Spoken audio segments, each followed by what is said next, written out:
Mga kababayan, may nangyari na talagang hindi ka panipaniwala. Ma'am, ligtas po ba talaga kami?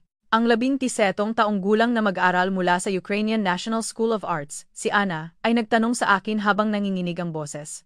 Isang eroplanong lulan ang 21 talento na tumakas sa digmaan at patungo sana sa International Arts Festival sa Singapore ang kinailangang magsagawa ng emergency landing sa Ninoy Aquino International Airport, NAIA, sa Maynila, Pilipinas, dahil sa isang biglaang bagyo. Alam ba ninyo? Pagkatapos lamang ng 72 oras mula nang tumapak sa lupa ng Pilipinas ang mga magagaling na kabataan na nawalay sa kanilang pamilya dahil sa digmaan sa kanilang sariling bayan, nagsimula silang magsalita ng ganito, "Lola, gusto kong mag-aral ng musika dito sa bansang ito. Mama, may tunay na kapayapaan sa Pilipinas. Gusto kong itayo ang aking kinabukasan dito." Bakit nagmahal sa Pilipinas ang mga kabataang ito na sa simula ay puno ng takot at pangamba? Paano gumaling sa Pilipinas ang mga pusong sugatan ng digmaan? Ako, si Natasha Volin, dating prima donna ng Kiev Ballet at ngayon ay art director sa nasabing paaralan, ang magkukwento sa inyo ng nakakaantig na 72 oras na aking personal na naranasan. Bago ako magsimula, kung maaari lang po ay i-like at mag-subscribe kayo sa channel na ito upang maging malaking tulong ito para makapagbahagi pa ako ng mas maraming nakakainit ng pusong kwento mula sa mundo. Magandang araw. Ako po si Natasha Volin at 40 taon na akong nagtuturo ng ballet sa Ukraine. Sa edad na 60.5. Patuloy pa rin akong nagtuturo at naglilinang ng talento sa Kiev National School of Arts. Noong Oktubre ng nakaraang taon, ang art exchange trip na pinamunuan ko patungong Singapore ay dapat sana ay puno ng pag-asa. Ang mga kasali ay 22 babaeng mag-aaral na nasa edad 6 hanggang 11. Lahat sila ay may natatanging talento sa ballet, musika, at pagpipinta. Ngunit karamihan sa kanila ay nawalay sa kanilang pamilya dahil sa digmaan. Ang ama ni Anna ay nakikipaglaban sa frontline, at nakahiwalay siya sa kanyang ina na lumikas sa kanlurang bahagi. Sina Sofia ay nawalan ng mga magulang sa Mariupol at kinupkop ng kanyang tiyahin. Si Ekaterina ay nakatira kasama ang kanyang lola, at si Alexandra naman ay pansamantalang nakatira sa Poland bilang refugee at doon sumali sa programa. Ang biyahe na ito ay isang espesyal na programa para maghilom ang mga pusong sugatan ng digmaan at makahanap ng pag-asa sa pamamagitan ng sining. Ito ang kanilang kauna-unahang karanasan sa ibang bansa, na naging posible sa tulong ng isang internasyonal na organisasyong sumusuporta. Ang mga magulang ay nagpahayag ng taos-pusong hangarin, "Gusto naming makita ng aming mga anak ang mundo. Naway makabangon sila sa pamamagitan ng kapangyarihan ng musika at sining." Nang umalis kami sa Kiev Airport, komplikado ang mga ekspresyon ng mga mag-aaral. Ang pangamba sa pag-alis sa sariling bayan, ang pag-aalala para sa pamilya, at ang malabong takot sa hinaharap. Sinabi sa akin ni Katerina, na 18 taong gulang, bago sumakay, "Ma'am, magiging masaya po ba talaga kami? Babalik pa ba sa normal ang buhay namin kapag natapos na ang digmaan?" Sa mga mata niya noong sandaling iyon, pinaghalong pag-asa at pagkadismaya ang nakikita. Maayos sana ang aming lipad. Ngunit habang lumilipad kami sa ibabaw ng Siberia, nagkaroon ng anunsyo mula sa piloto. Isang malakas na bagyo ang tumama sa rehiyon ng Asia at isinara ang Changi Airport ng Singapore. Sinabi niya na patungo kami sa Ninoy Aquino International Airport, NAIA, sa Pilipinas bilang pinakaligtas na alternatibong paliparan. Nag-alala ang mga estudyante. Ang alam lang nila tungkol sa Pilipinas ay limitado sa mga pelikula, K-drama, at mga beach. Ilang estudyante ang nagpahayag ng kanilang pangamba. Ang Pilipinas ay isang bansang pulo sa Asia, at iba ang wika at kultura. Sinabi ni Maria, na 17 taong gulang, habang lumuluha, "Ma'am, lalayo pa ba ulit kami sa aming pamilya?" Sa totoo lang, nag-alala rin ako. Ang alam ko lang sa Pilipinas ay isa itong bansang maraming nagtatrabaho sa ibang bansa at may masayang mga tao. Ngunit ang mangyayari ay isang karanasang ganap na magbabago sa aming buhay. Lampas hating gabi na nang lumapag ang eroplano sa NAIA. Nang makita ko ang tanawin sa labas ng bintana, napahinto ako. Mas maliwanag at mas makabago ito kaysa sa anumang paliparan sa Europa. Ang terminal, na nababalutan ng malalaking salamin, Terminal 3, ay kumikinang na parang isang palasyo ng liwanag. Hindi ito maihahambing sa mga lumang paliparan sa Kiev. Pagpasok pa lang namin sa terminal, naramdaman namin ang unang pagkabigla. Sa kabila ng hating gabi, perpekto pa rin gumagana ang lahat ng pasilidad. May mga staff na naghihintay sa information desk, at maingat na nililinis ng mga janitor ang mga daanan. Karaniwan sa mga paliparan sa Europa na huminto ang serbisyo sa gabi, ngunit dito, ibang-iba. Habang naghihintay kami sa immigration, naramdaman namin ang pangalawang pagkabigla. Sa kabila ng biglaang pagdating ng isang grupo ng dayuhan, hindi nataranta ang mga staff ng paliparan. Sa halip, agad silang nagbigay ng mga interpreter na nakakaintindi ng Ukrainian. Sa 40 taon ng paglalakbay sa iba't ibang bansa, ngayon lang ako nakakita ng ganito kabilis at magalang na pagtugon. Ang interpreter ay dahan-dahang nagpaliwanag ng sitwasyon, isinasaalang-alang ang edad at kalagayan ng mga mag-aaral. Nag-alok sila ng suporta sa lahat, mula sa pag-aayos ng matutuluyan hanggang sa schedule para sa kinabukasan. Sinabi pa nila na sila na ang magpapatuloy sa pakikipag-ugnayan sa hotel sa Singapore. Ito ay isang antas ng serbisyo na hindi namin naisip sa isang paliparan. Ang pinaka-nakakagulat ay ang Filipino hospitality sa automated immigration system. Ang touchscreen ay intuitive at madaling gamitin kahit ng mga mag-aral na first-timer. Ang screen ay may English at maging Russian, Ukrainian na option, at kung may mag-aaral na nalilito, agad na lalapit ang staff at tutulong ng nakangiti. Ang pagkuha ng bagahe ay kahanga-hanga rin. Ipinapakita sa malalaking screen ang real-time na status ng bagahe ng bawat flight, kaya parang hindi na kailangang mag-alala sa lost baggage na karaniwan sa mga paliparan sa Europa. Habang naghihintay kami ng bus papuntang hotel, kapansin-pansing nagbago ang ekspresyon ng mga mag-aaral. Nawala ang bakas ng pangamba, at napalitan ito ng kuryosidad at pag-asa sa kanilang mga mata. Lumapit sa akin si Ana at nagulat na sinabi, "Ma'am, ganito pala ka-developed ang Pilipinas." Pakiramdam ko, makakagawa kami ng panibagong simula, kahit nawala na ang lahat sa amin dahil sa digmaan. Lampas 2 AM na nang sumakay kami sa airport premium bus. Malinis ang loob ng bus at malambot ang mga upuan. Agad na nakita ng driver na mga dayuhan kami. At magalang siyang nag-anunsyo sa English. Mga 1 oras po papuntang Makati. Pakitiyak lang po na nakakabit ang seatbelt para sa inyong kaligtasan, sabi niya sa isang malumanay na tono. Nang tahimik na umandar ang bus, bumungad sa labas ng bintana ang magandang tanawin sa gabi. Sa kabila ng hating gabi, maliwanag ang mga kalsada, at maayos ang daloy ng trapiko. Nang tumawid kami sa tulay na may tanawin ng Mall of Asia Complex, napahinto ang mga mag-aaral. Ang tulay na napapalibutan ng mga ilaw ay kasing ganda ng tulay sa ibabaw ng Dnieper River sa Kyiv.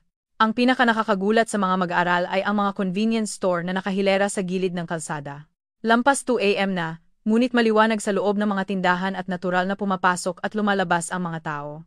Sa Ukraine, halos lahat ng tindahan ay sarado na sa ganitong oras, bulong ng isa. Mas nakakagulat pa ang tanawin ng mga kabataang babae na umuuwi mag-isa sa kabila ng hating gabi.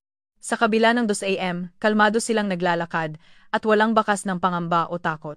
Para sa mga mag-aral na laging nasa peligro dahil sa digmaan, hindi kapani-paniwala ang tanawing ito. Hindi nagtagal, lumapit ang bus sa Makati Business District at bumungad ang mga ilaw ng matatayog na gusali. Ang tanawin ng lungsod pagkatapos ng baybay dagat ay nakamamanghang ganda. Wow! Sigaw ng mga mag-aaral at sunod-sunod silang naglabas ng kanilang mga smartphone. Ito ay mas kahanga-hanga at moderno kaysa sa anumang lungsod sa Europa, na parabang naunahan na nito ang hinaharap. Dumating kami sa hotel bandang 3 AM.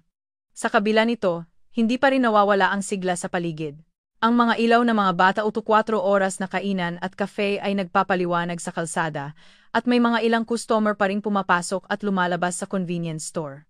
Pakiramdam namin, parang walang konsepto ng pagtulog ang Maynila. Naranasan namin ang unang malaking paghanga sa biyahe nang mag-check-in kami sa hotel. Isinasaalang-alang ng staff ng front desk ang edad at kalagayan ng mga mag-aaral at maingat silang nagtalaga ng mga kwarto sa tahimik na palapag. Detalyado nilang ipinaliwanag ang oras ng almusal sa susunod na araw, pati na rin ang mga kalapit na convenience store at kainan. At ang pinakamahalaga, ang taos-pusong salita ng pagtanggap. Hindi ito mekanikal, sa halip, nakatingin sila sa aming mga mata ng may init at sinabing, "Mabuhay, maligayang pagdating po. Sana ay maging maganda ang inyong pananatili sa Pilipinas." Sa sandaling iyon, parang biglang nawala ang pagod sa biyahe. Habang papunta kami sa kwarto sa elevator, bulong sa akin ni Sofia, "Ma'am, ganito pala ang Pilipinas." Tahimik na tumango ang mga kasama niyang estudyante. Ang mga mukha ng mga bata na puno ng pangamba at tensiyon, ilang oras lang ang nakalipas ay kumikinang na ngayon sa kuryosidad at pag-asa. Noong gabing iyon, hindi ako makatulog dahil sa kaba. Hindi ko pa alam noon kung anong mga karanasan ang mararanasan namin sa loob ng susunod na 3 araw. Umagang-umaga na. O, mas tumpak, pagkatapos lamang ng ilang oras na tulog. Bandang 6 AM, ilang estudyante ang nagising dahil sa jet lag. Noong sandaling iyon, may hindi inaasahang nangyari. Nagkasakit si Ana at nawalan ng malay sa kwarto. Maaaring dahil ito sa hindi nakasanayang kapaligiran, pagod sa biyahe, at ang stress ng digmaan. Agad akong tumawag sa 911, emergency number. Nakakagulat, Ang operator ay tumugon sa English, nakuha ang eksaktong lokasyon, at sinabing magpapadala sila ng ambulansya. Wala pang 5 minuto, dumating ang ambulansya. Sa kabila ng masikip na kalye ng Maynila, ang bilis ng pagtugon ay nakakagulat kumpara sa sistema ng ambulansya sa Ukraine. Ang profesionalismo ng mga paramedic ay kahanga-hanga. Pagdating nila, mabilis nilang tinantiya ang kalagayan ng pasyente at nagsimula ng tamang first aid. Isinasaalang-alang nila na bata at babae ang pasyente. Maingat silang gumawa ng mga kinakailangang procedure. Ipinaliwanag ng isang paramedic ang sitwasyon sa simpleng English.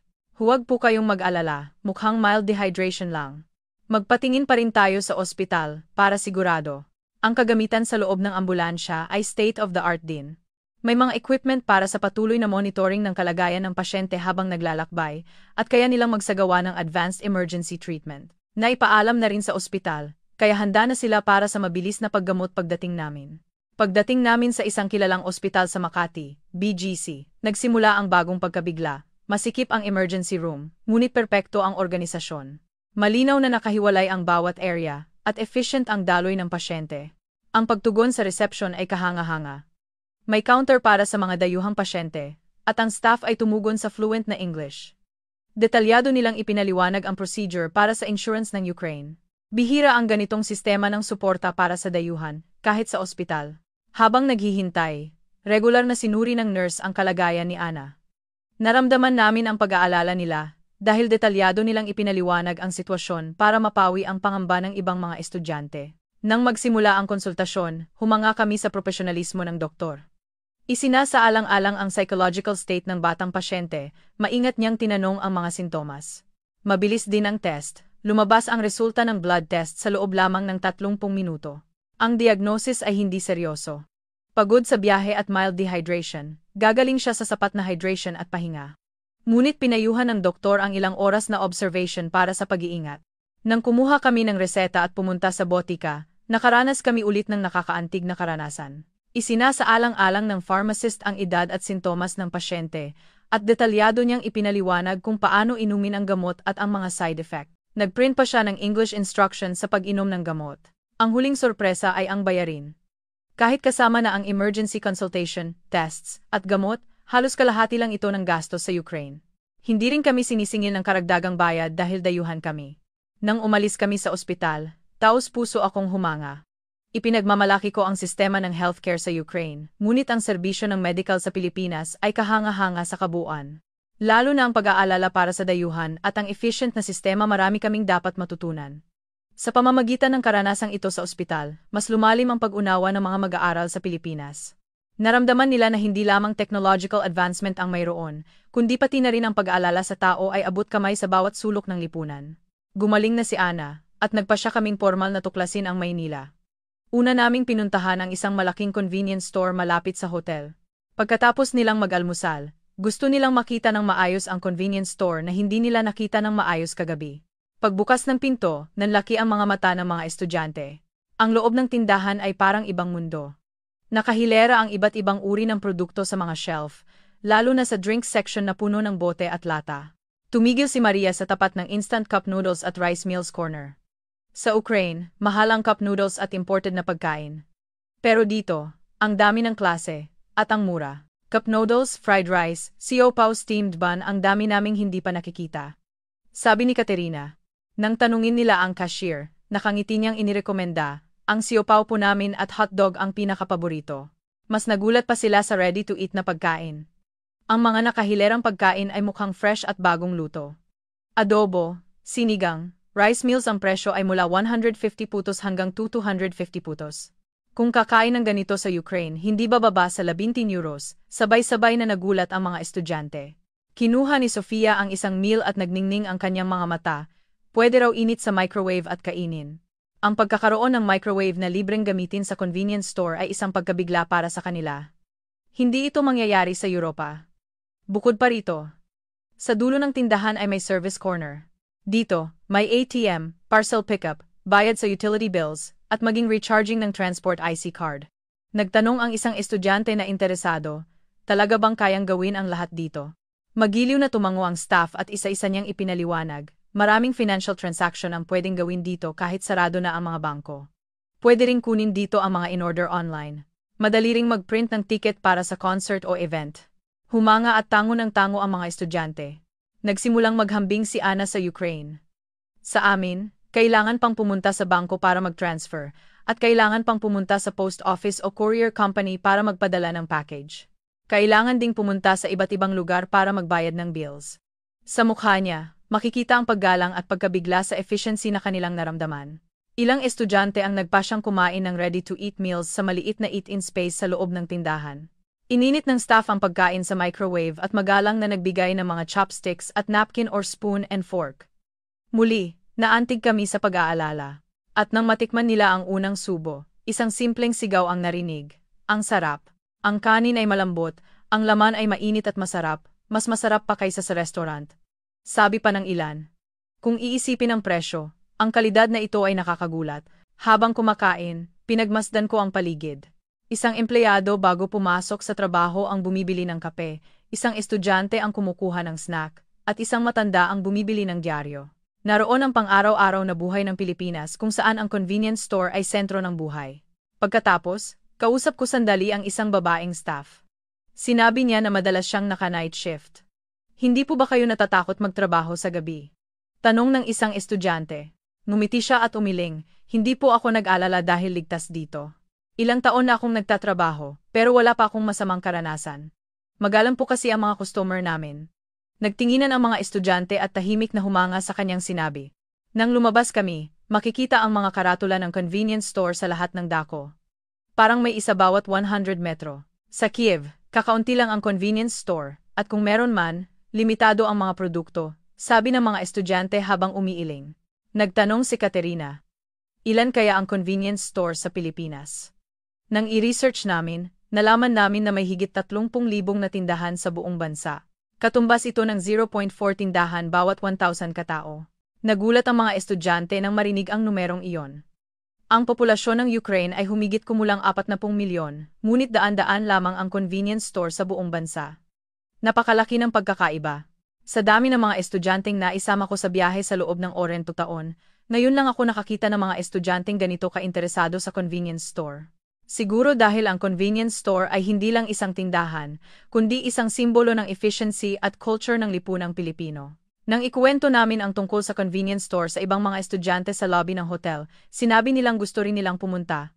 Nagpasya kaming pumunta sa iba't ibang chain 7-Eleven, Ministop, Alphamart sa hapon, at interesado silang lahat na makita kung ano ang kaibahan ng bawat isa. 10 a.m., nagtungo kami sa Ayala Triangle Gardens at BGC Greenway. Inirekomenda ito ng hotel staff bilang lugar kung saan mas mararamdaman ang buhay ng mga taga-Maynila. Nag-MRT or LRT kami, na isa ng bagong karanasan para sa mga estudyante. Pagdaan sa turnstile at papunta sa platform, muling nagsigawan ang mga estudyante. Napakalinis ng station. Ang sahig na marble ay makintab, at ang mga advertising panel ay maayos.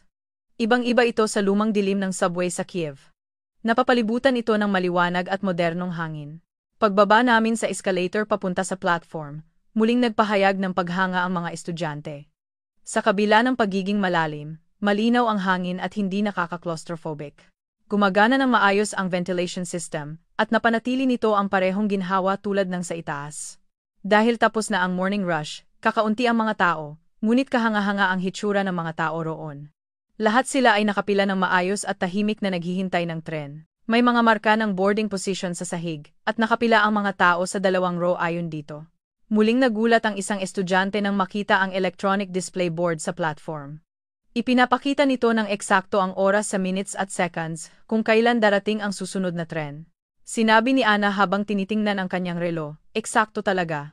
Nang dumaan ang tren sa platform sa eksaktong oras, tahimik na nagbago ang pagkilos ng mga tao. Pagbukas ng pinto, lahat ay umatras ng isang hakbang para bigyang daan ang mga bababa. Walang nagmamadali o nag-aalala hanggang sa makababa ang lahat ng pasahero. At natural na umusad ang pila. Ito ay isang tanawin na bihira makita sa subway ng Kiev. Nang pumasok kami sa loob ng tren, may isa pang sorpresa. Napakalinis at napakatahimik. Walang anumang graffiti sa mga upuan, at makintab ang sahig. Ang handrail ay sumasalamin sa liwanag, puno ng kalinisan. Komportable ang air conditioning, at tahimik ang usapan dahil sa kakaunting ingay. Hindi nagtagal, dumating ang tren sa aming destinasyon, at umakyat kami sa itaas. Paglabas sa escalator, Bumungad sa aming harapan ang malawak na espasyo ng BGC Greenway at Ayala Triangle Gardens. Sabay-sabay na nagpahayag ng paghanga ang mga estudyante. Ang maayos na berde ng parke sa gitna ng Maynila at ang mga matatayog na gusali sa malayo. Hindi ito maihahambing sa Dnieper River ng Kyiv. Pagpasok namin sa parke, mas lalong lumawak ang kahangahangang tanawin. Maraming mamamayan ang nag-enjoy sa morning exercise. Mga nag-jogging, nagbibisikleta, at nag-rollerblade. Hindi namin inakala na ganito karaming tao ang aktibo sa umaga, kahit weekday. Ang pinaka-nakakaantig sa mga estudyante ay ang libreng fitness equipment. Ang mga bata at matanda ay nag-exercise sa mga equipment na nakalagay sa tabi ng parke. Libreng gamitin, sabi ng karatula, at nagsalita ang mga estudyante. Sa Ukraine, kailangan pang magbayad at pumunta sa gym para mag-exercise. Noon, naglakas loob si Sofia na kausapin ang isang matandang lalaki na gumagamit ng equipment. Hindi siya masyadong marunong mag-English, ngunit nagkaintindihan sila sa pamamagitan ng galaw. Nakangiti niyang sinabi, "Ay, lagi akong nag-exercise dito tuwing umaga, para sa kalusugan." Ngumiti ng natural ang mga estudyante sa kanyang mapayapang ngiti. Habang naglalakad kami sa cycling road ng parke, may bago kaming natuklasan. Ang public rental bike station.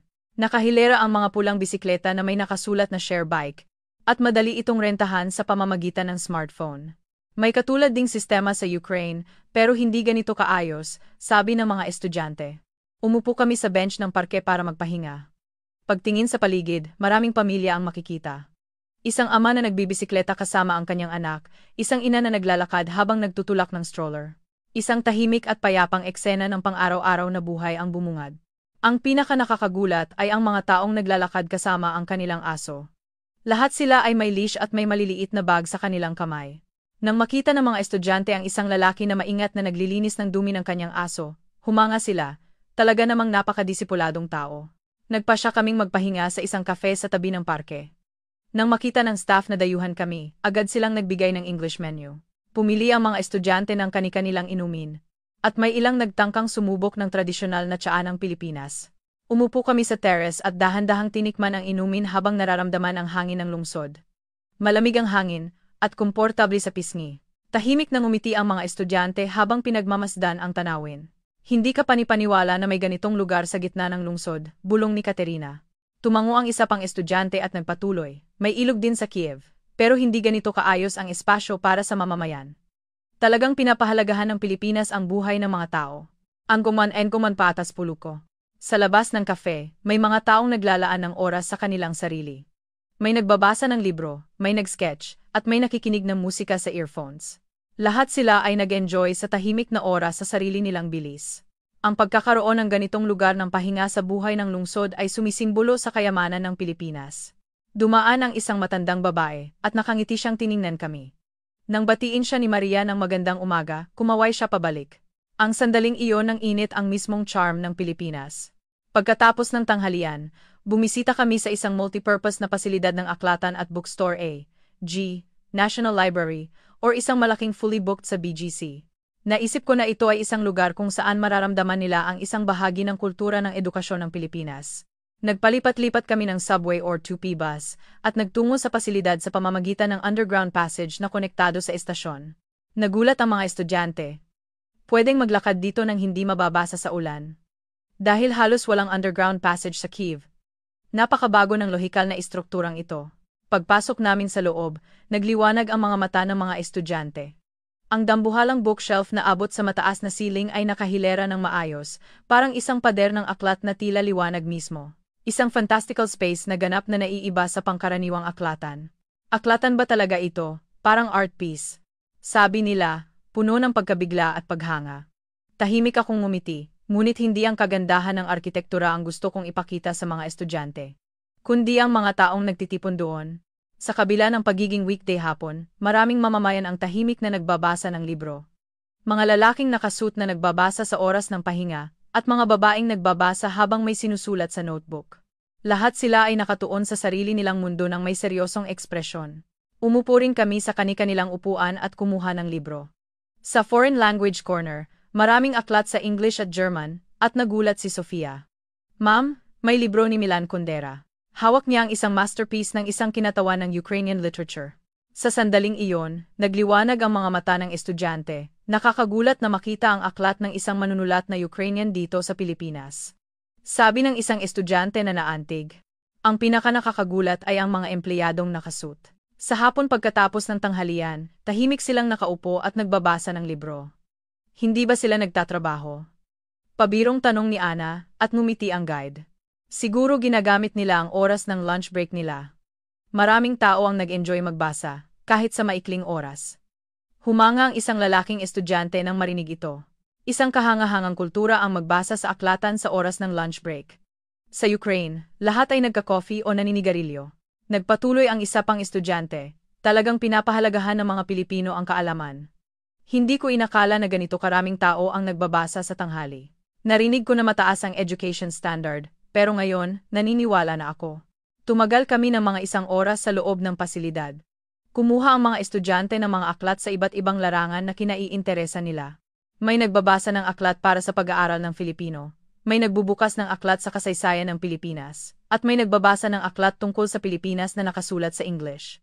Habang papunta kami sa labasan, kinausap ko sila. Seryosong sinabi ni Katerina, "Ma'am, medyo naintindihan ko na kung bakit developed ang Pilipinas. Dahil may kultura sila ng patuloy na pag-aaral." Tumango ang mga estudyante sa paligid sa kanyang sinabi. Ang diwa ng paghahanap ng kaalaman ang nagpapalago sa bansa. Sinimula ng isa pang estudyante na ikumpara ito sa Kyiv. May aklatan din sa Kyiv, pero hindi gaanong maraming tao ang gumagamit. Lalo na ang mga adult ay halos hindi kusang pumupunta. Naiinggit ako sa kultura ng pagbabasa ng Pilipinas. Pagkatapos, habang naglalakad kami sa isang shopping mall G. SM, Aura o Greenbelt, pinag-usapan namin ang tungkol sa attitude ng Pilipinas sa edukasyon at kaalaman. Sinabi ng mga estudyante na babalik sila sa Ukraine at mag-aaral ng mas mabuti. Gusto nilang magsikap para sa kanilang sariling paglago, tulad ng mga estudyanteng Pilipino. 4 p.m. dumating kami sa Ayala o MRT station. Ang susunod naming pupuntahan ay ang Sentro ng Kultura ng Kabataan, ang Ayala Malls at ang kalapit na Street G. Katipunan, UP Town Center area. Paglabas pa lang namin sa turnstile, napahinto ang mga estudyante sa sobrang enerhiya. Ang mga ilaw ng lungsod, ang musika ng mga street musician, ang tawanan, at ang mga grupo ng kabataan na nakasuot ng iba't ibang fashion. Nagsimula kaming maglakad sa bustling Street G. Glorieta, Greenbelt area o isang busy walkway sa BGC. Ang una naming nakita ay ang street performance. Ilang kabataan ang nag-aayos ng speaker at nagpapakita ng dance performance. Nagdadansa sila ng may kahangahangang synchronization sa ritmo ng masiglang P-pop o western na musika. Humanga ang mga manonood sa kanilang galing. Tumigil ang mga estudyante at nakatitig sa kanila ng may paghanga. Pagkatapos ng performance, pinalakpakan sila ng mga manonood at may ilang nagbigay ng barya sa hat nila. Yumukod ng malalim ang mga kabataan at nakangiting nagpasalamat. Humanga si Ana, ang galing talaga ng street performance. Mayroon din sa Kyiv, pero hindi ganito kaganda. Paglakad pa namin, may band performance namang nagsimula. Ang magaan na tunog ng gitara at drums, at ang malinaw na boses ng vocalist. Natural na sumayaw ang mga estudyante sa ritmo. Ang kasabihang walang hangganan ang musika ay tumatak talaga sa aming puso. Naglakas loob si Sofia na maglagay ng barya sa hat. Nakangiting nag-high five ang performer, at medyo nahihiya siyang ngumiti ng masaya. Ang mainit na exchange na iyon ay sumisimbolo sa malayang hangin ng Maynila. Naglakad pa kami at nagtungo sa isang weekend market o art fair. Doon, direktang nagbebenta ng kanilang mga artwork ang mga kabataang artist. Accessories, paintings, handmade crafts lahat ay unique at puno ng creativity ng mga kabataan. Huminto ang mga estudyante sa isang booth. Nakahilera rito ang mga modernong earrings na may design ng Philippine flower G. Sampaguita or waling-waling. Ang babaeng nagbebenta ay nagpaliwanag sa fluent na English. Ito po ay pinagsamang tradisyonal na Filipino pattern at modernong design. Bumili si Katerina ng isa. Perfect na souvenir. Sabi niya, nakangiti. Sa isa pang booth, may calligraphy Filipino script or baybayin art na nakadisplay.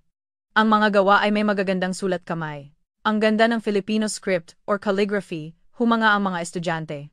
Nagtanong si Maria kung pwedeng isulat ang pangalan niya sa Filipino script or calligraphy, at masayang kinuha ng artist ang brush at isinulat ang pangalan niya sa mabilis na sulat. Sa sandaling nakuha niya ang papel, lumiwanag ang mukha niya sa tuwa. Ang ganda na may lugar kung saan malayang makakapagpahayag ng sarili ang mga kabataang artist, sabi ng isa pang estudyante. Kakaunti lang ang ganitong pagkakataon sa Ukraine. Tahimik akong tumango sa aking isip. Oo, May matatag na pundasyon ang Pilipinas para suportahan ang kultura at imagination ng mga kabataan. Habang naglalakad sa kalsada, napansin ng mga estudyante ang fashion. Ang mga kabataan ay nagpapahayag ng kanilang sariling individuality ng buong puso, at lahat ng style ay confident. Ang fashionable talaga ng mga kabataan dito, sabi ng isang babaeng estudyante, at tumango ang iba habang tumatawa. Huminto kami sa tapat ng isang cafe, kahanga-hanga ang mga furniture at ilaw mula sa labas. Pagtingin sa loob, may mga art piece na nakasabit sa dingding, at sa bookshelf ay may mga design book at photo album. Gusto naming pumasok, sabi ng mga estudyante. Pumasok kami sa cafe, mas charming ito kaysa sa inaasahan. Nakangiting inabot ng barista ang English menu at inirekomenda. Ang original blend po namin na gumagamit ng Philippine coffee bean ang bestseller. Masayang umorder ang mga estudyante ng mga inumin AG, Barako Coffee, Tablia Chocolate, na binigyan ng modernong twist ang tradisyon ng Pilipinas. Pag-upo namin, maraming kabataan ang nagbukas ng laptop para mag-aral o mag-design. Ang cafe ay hindi lang lugar para magpahinga, kundi sentro ng trabaho at creation. Habang papalapit ang gabi, nagsimulang mag-ilaw ang lungsod, tumugtog ang musika, at nagpatong-patong ang mga boses ng mga tao. Bumukas ang mga pinto ng restaurant at bar, at umapaw sa kalsada ang mabangong amoy at ingay. Ganap na naakit ang mga estudyante sa siglang iyon. Napakabait talaga ng mga Pilipino. Nakangiti silang nakikipag-usap sa mga dayuhan at tumutulong. Ang open na atmosphere na ito ang charm ng Pilipinas. 9 PM na at oras na para bumalik sa hotel. Baliktanaw ang mga estudyante sa lungsod sa gabi ng may lungkot. Gusto pa naming manatili rito ng mas matagal. Tahimik akong tumango sa kanilang sinabi. Kinabukasan, sa wakas ay dumating ang huling araw namin sa Pilipinas. Maaga nang gumising ang mga estudyante at nagimpake dahil pupunta sila sa paliparan sa hapon. Pagkatapos mag-almusal, nagpasya kaming pumunta sa Makati Commercial Center, AG, Greenbelt, Glorieta, para sa huling sightseeing at pamimili. Maaari itong lakarin mula sa hotel. Habang nararamdaman ang malamig na hangin sa umaga, tahimik na inukit ng mga estudyante sa kanilang isip ang tanawin ng Maynila. Pagdating namin sa Makati Commercial Center, maraming tao na ang nagtitipon. Dahil weekend, may mga turista at lokal na tao, puno ng sigla. Nakahilera ang mga luxury shop, apparel store, at tindahan ng souvenir, at may mga seasonal new products sa mga showcase. Agad na pumasok ang mga babaeng estudyante sa tindahan ng Philippine Cosmetics. Narinig na nila ang kalidad at reputasyon nito. Nakangiting bumati ang staff sa English, nagbigay ng tester, at maingat na nagpaliwanag, ito po ang irerekomenda namin na bagay sa skin type ninyo. Humanga ang mga estudyante habang sinusubukan. Hindi namin akalain na ganito kaingat ang serbisyo. Bumili si Katerina ng maraming cosmetics bilang souvenir para sa kanyang kapatid at kaibigan. Affordable na, ang ganda pa ng kalidad, sabi niya. Humanga rin sila sa maingat na gift wrapping ng staff. Pagkatapos, huminto kami sa isang snack corner ng food court. Nagpahayag ng paghanga ang isang estudyante na kumain ng turon, fried banana roll, sa unang pagkakataon. Matamis at mainit. Ang sarap. Kumuha ang isa pang estudyante ng puto rice cake, at tumawa, walang ganitong dessert sa Ukraine. Nag-enjoy sa Filipino street food culture. May taos-pusong ngiti ng kaligayahan sa kanilang mga mukha. Sunod kaming pumasok sa tindahan ng mga Filipino handicraft. May mga local souvenir, t-shirt na may design ng jeepney, at magagandang carving. Pumili ang bawat estudyante ng souvenir para sa kanilang pamilya at kaibigan. Nakangiting sinabi ng staff sa mga dayuhang estudyante, "Salamat po sa pagbisita sa Pilipinas. Bibigyan ko kayo ng special discount." Muli, naantig ang mga estudyante sa mainit na pag-aalala. Napakabait talaga ng mga Pilipino. Pagdating ng tanghalian, gusto ng mga estudyante na kumain ng Filipino cuisine. Pumasok kami sa isang restaurant AG, fast food chain or karinderya, na nagbebenta ng Filipino rice meals. Puno na ang loob ng mga turista. Ang menu ay may mga larawan at English explanation, kaya madali kaming umorder. Nang dalhin ang mga colorful na rice meals, silog, sumigaw ang mga estudyante ng ang ganda. Magiliw na tinuruan sila ng staff kung paano kumain, at masaya silang naghahalo ng pagkain habang kumakain. Mas masarap ito kaysa sa inaasahan. At sila ay nakangiti. Pagkatapos, bumisita kami sa San Agustin Church sa Intramuros, Old Manila. Tahimik na tumingala ang mga estudyante sa makasaysayang arkitektura. Parang tumigil ang oras, sabi nila. Ang tulay na napapalibutan ng payapang hangin ay naging tahimik. Umupo kami sa hagdanan at pinag-usapan ang aming mga karanasan sa loob ng 3 araw. Ang biyaheng ito ay talagang mahalaga. Ang hindi sinasadyang biyahe ay naging pinakamagandang alaala sa aking buhay, sabi ni Sofia, habang kumikinang ang kanyang mga mata. Wala akong alam sa Pilipinas noon, pero ngayon, ito na ang paborito kong bansa. Tumango ng malalim ang ibang estudyante. Babalik talaga kami. Sa susunod, mas matagal kaming mananatili. Bumalik kami sa hotel at kinuha ang aming mga bagahe. Palapit na ang oras ng bus papuntang Paliparan. Kahit may dala-dala silang maraming shopping bag, masaya ang kanilang mga ekspresyon. Habang nakatingin sa tanawin ng Maynila sa labas ng bintana, may lungkot at pasasalamat sa kanilang mga mata. Nakatukod sa upuan ng bus, tahimik na pinanood ng mga estudyante ang labas. Dahan-dahang lumalayo ang Maynila. May nagbulong ng mahina, "Paalam, Maynila. Babalik kami." Ang boses na iyon ay parang isang pangako, hindi isang paalam. Hindi nagtagal, dumating kami sa Naya. Ito ang lugar kung saan kami lumapag ng emergency landing 3 araw na ang nakalipas, ngunit iba na ang aming nararamdaman ngayon. Wala nang bakas ng pangamba o tensyon, sa halip, puno ito ng lungkot at pasasalamat. Sa check-in, nakangiting sinabi ng mga estudyante sa staff, "Napakaganda po talaga ng oras namin sa Pilipinas." Magiliw namang sumagot ang staff, "Bumalik po kayo ulit sa Pilipinas, ha? Salamat po sa pagdating." May mainit na exchange sa simpleng pakikipag-usap na iyon.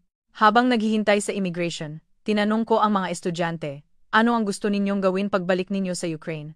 Agad na sumagot si Ana, "Magsisimula po akong mag-aral ng Filipino at Tagalog." Tumango ang ibang estudyante. "Ako rin po. Gusto kong mag-aral sa isang university sa Pilipinas. Kukumbinsihin ko ang aking mga magulang. Pakiramdam ko, mas marami akong matututunan kung mag-aral ako sa Pilipinas." Uminit ang aking damdamin sa kanilang seryosong ekspresyon. Pagdating ng oras ng boarding, habang papunta sa gate, makikita sa mga mata ng mga estudyante ang liwanag ng Maynila. Bago lumipad ang eroplano, may nagpunas ng luha gamit ang handkerchief. Luha ito ng paalam, ngunit ito ay luha na nagpaparamdam ng pangako ng bagong pagtatagpo, hindi kalungkutan. Umiikot ang eroplano sa runway at umangat sa kalangitan sa gabi. Dahan-dahang lumiit ang tanawin ng Maynila sa labas ng bintana. Dito nagtapos ang aming 72 oras na karanasan sa Pilipinas.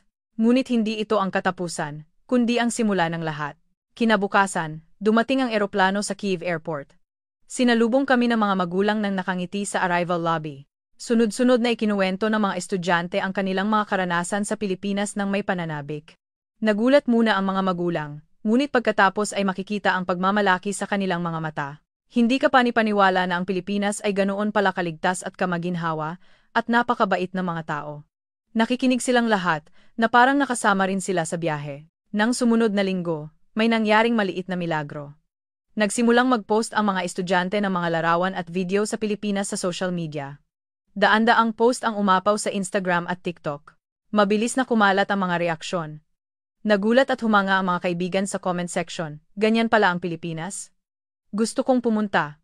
Nagpatong-patong ang mga boses. Ang pinakapopular ay ang video ng pagkain sa convenience store sa hating gabi. Ang tanawin ng isang babae na ligtas na naglalakad sa gabi ay nagdulot ng malaking reaksyon, at umabot sa 200,000 views ang bilang ng playback. Dahil sa pangyayaring ito, mabilis ding tumaas ang interes ng mga magulang sa Pilipinas. Sa Parent-Teacher Association ng paaralan, naging sentro ng usapan ang Pilipinas. Sunod-sunod na nagpahayag ng hangarin ang mga magulang na pag-aralin ang kanilang mga anak sa Pilipinas. Nakatanggap din ako ng special lecture request. Nais nilang ikuwento ko sa ibang estudyante at guro ang mga nakita ko sa Pilipinas. Sa araw ng lecture, puno ang classroom. Taimtim kong ikinuwento ang aming karanasan sa Pilipinas. Ang efficient system ng lungsod, ang mataas na civic consciousness ng mga mamamayan, at lalo na ang mainit na pagtanggap sa mga dayuhan. Tahimik na nakinig ang mga tagapakinig. Sa question and answer portion, sunod-sunod na nagtaas ng kamay ang mga tao, ligtas po ba talaga ang Pilipinas? Ano po ang standard ng edukasyon at cost of living? Gusto ng lahat na malaman ang katotohanan tungkol sa Pilipinas. Taimtim ko namang sinabi ang mga nakita ko. Pagkatapos ng lecture, maraming estudyante ang lumapit sa akin. Gusto ko pong mag-aral sa Pilipinas. Saan po ako magsisimula? Saan po ako mag-aral ng Filipino? Paano po ako makakapasok sa university sa Pilipinas? Ang kanilang mga mata ay hindi na tulad ng dati. Naging mga mata ito na may pangarap. Ang kilusan na ito ay kumalat hanggang sa educational sector. Tumawag ang Ministry of Education sa aming paaralan. Nais nilang pag-aralan ang sistema ng edukasyon ng Pilipinas, lalo na ang reading culture at lifelong learning. Nagsimula na rin ang exchange program sa aming paaralan at sa Pilipinas. Ang principal mismo ang nagplano na bumisita sa Pilipinas para makipag-ugnayan sa isang international high school sa Maynila. At ang pinaka-nakakagulat ay ang pagbabago mismo ng mga estudyanteng bumisita sa Pilipinas. Pag-uwi nila, mas naging seryoso silang mag-aral. Sabi nila, na-inspire sila sa pasyon ng mga estudyanteng Pilipino sa pag-aaral. Nagbago ang kanilang attitude sa klase, at makikita sa kanilang maliliit na aksyon araw-araw ang hangarin na paunlarin ang kanilang sarili. Tahimik akong nag-isip. Ang biyaheng ito ay hindi lang school trip. Ito ay isang biyahe ng pag-aaral na nagpasindi ng apoy sa puso ng mga estudyante. At ang apoy na iyon ay hindi mamamatay kahit sila ay tumanda na. Pagkatapos ng 3 buwan, may nangyaring kahanga-hanga. 2 sa 2 estudyante ang nagpahayag ng hangarin na bumisita ulit sa Pilipinas at nagplano ng biyahe kasama ang kanilang pamilya. Kinumbinsi ni Ana ang kanyang mga magulang, at sumali siya sa 2 linggong Filipino language learning program sa bakasyon. Seryosong pinag-iisipan ni Sofia ang pag-aaral sa isang university sa Pilipinas para sa kanyang college education. Pagkatapos ng 1 taon, nakatanggap ako ng isa pang nakakagulat na balita. Ang Kyiv National School of Arts ay makikipag-sister school agreement sa isang pribadong high school sa Maynila. Plano nilang magkaroon ng student exchange taon-taon. Bilang unang grupo para sa programang ito, 15 estudyante, kasama sina Ana at Sofia, ang mag-aaral sa Pilipinas sa loob ng 3 buwan. Ang 72 oras na iyon ang nagpabago sa aking buhay, sabi ni Ana. Ngayon, may Filipino studies boom sa Ukraine. Maraming paaralan ang nagpapakilala ng educational method ng Pilipinas, at nakatuon lalo na sa pagpapabuti ng self-study capability ng mga estudyante. Regular din akong nagbibigay ng lecture tungkol sa sistema ng edukasyon ng Pilipinas sa mga institusyon ng edukasyon sa Ukraine. Ipinapaliwanag ko na ang harmony ng technology at humanity, ang pagbalanse ng efficiency at compassion, at ang pagsasama ng individual growth at social development ang mga katangian ng edukasyon sa Pilipinas. Ang hindi sinasadyang 72 oras na iyon ay nagdulot ng malaking pagbabago sa educational exchange ng 2 bansa. Ngayon, buwan-buwan, may mga educational inspection group mula sa Ukraine ang bumibisita sa Pilipinas. At lahat ng kasali ay umuuwi na may parehong paghanga. Ang pinaka-nakakagulat ay ang pangmatagalang pagbabago ng mga estudyanteng sumali. Pag-uwi, malinaw na nagbago ang kanilang study attitude. Dumami ang oras ng kanilang self-study, at mas lumalim ang kanilang compassion sa iba. Si Ana ay nag-aaral ngayon ng International Relations sa isang university sa Maynila. Sabi niya, gusto niyang gamitin ang compassion na natutunan niya sa Pilipinas bilang tulay sa pagitan ng 2 bansa sa hinaharap. Si Sofia ay nag-major naman sa Filipino language at culture sa isang university sa Ukraine, at ang layunin niya ay magtrabaho sa Pilipinas. Gusto niyang gumawa ng bagong model na pinagsama ang Filipino work culture at Ukrainian creativity. Ako mismo ay muling naunawaan ang halaga ng sistema ng edukasyon ng Pilipinas sa pamamagitan ng karanasang ito. Sa paghahambing sa aking 40 taong karanasan sa pagtatrabaho sa Ukraine, naramdaman ko na may espesyal na elemento ng edukasyon ng puso sa Pilipinas. Sa kasalukuyan, nagtatrabaho ako bilang coordinator ng educational exchange ng 2 bansa. Taon-taon, dinadala ko ang daan-daang estudyante mula sa Ukraine sa Pilipinas, at lahat sila ay umuuwi na may parehong paghanga. Ang pinaka-nakakagulat ay ang pagbabago ng life goal ng mga estudyante pagkatapos ng kanilang karanasan sa Pilipinas. Hindi lang sila naghahanap ng personal success, kundi nag-isip din sila kung paano mag-ambag sa buong lipunan. Ang emergency landing na dulot ng bagyo ay isang hindi inaasahang pangyayari. Ngunit binago nito ang buhay ng 22 magagaling na kabataan at nagdulot ng malaking epekto sa educational exchange ng 2 bansa. Hanggang ngayon, habang naghihintay ng eroplano sa paliparan, naaalala ko ang araw na iyon. Ang ekspresyon ng mga estudyanteng puno ng pangamba, at ang kanilang mga nakasisilaw na ngiti, na puno ng pag-asa at paghanga pagkatapos ng 72 oras. Ang tunay na lakas ng Pilipinas ay hindi lang sa state-of-the-art technology o efficient system. Nasa kultura ito ng pagpapahalaga sa tao, compassion sa iba, at harmony ng buong lipunan. Nais kong mas maraming kabataan pa mula sa Ukraine ang makaranas ng tunay na Pilipinas. At umaasa ako na ang karanasang iyon ay magpayaman sa kanilang buhay at magpalalim pa sa friendly relations ng 2 bansa. Ang 72 oras na kwento na nagsimula sa isang hindi sinasadyang pangyayari ay naging isang malaking tulay na nag-uugnay sa 2 bansa. Natutunan ko sa Pilipinas na ang edukasyon ay hindi lang tungkol sa pagtuturo ng kaalaman, kundi pati na rin sa pagpapalaki ng puso. Ang hindi sinasadyang emergency landing na iyon ang nagpabago ng malaki sa aking buhay. Hindi lang ito isang biyahe. Ito ay naging simula ng pagkakilala sa Pilipinas at pagpapakita ng bagong mundo sa maraming estudyante. Madalas naming pag-usapan ng mga estudyante ang tungkol sa panahong iyon. Ang 72 oras sa Maynila ay isang hindi malilimutang alaala para sa aming lahat. Ang karanasang ito ay naglagay ng maliit na tulay sa pagitan ng Ukraine at Pilipinas. Ang Pilipinas ay hindi na malayo para sa amin. Ito ay naging isang bansang gusto naming pag-aralan, bisitahin, at mahalin ng taos-puso. Kung iisipin, ito ay isang malaking pagbabago na nagsimula sa isang maliit na pangyayari. Sa 40 taon ko bilang guro, wala pa akong naranasan na ganito kamakabuluhan. Ipinagmamalaki ko ng taos-puso na naipakita ko ang bagong mundo sa mga estudyante at naging bahagi ako ng tulay na iyon. Minsan, habang pinapanood ko ang eroplano sa paliparan, naalala ko ang araw na iyon. Ang mukha ng mga estudyanteng puno ng takot, at ang kanilang mga ekspresyon na kumikinang sa liwanag ng kaligayahan pagkatapos lamang ng 3 araw. Iyan ang pinakamalaking regalo na ibinigay sa amin ng Pilipinas. Umaasa ako na mas lalapit pa ang Ukraine at Pilipinas. Isang kinabukasan kung saan nagtatagpo at nagkakaintindihan ang edukasyon, kultura, at puso ng tao. At mas maraming tao pa ang makakaalam ng tunay na Pilipinas. Ang init ng tao, ang passion sa pag-aaral, at ang compassion, lahat ng iyon ang gumagawa ng kagandahan ng bansang ito. Maraming salamat. Mahal na mahal ko ang Pilipinas.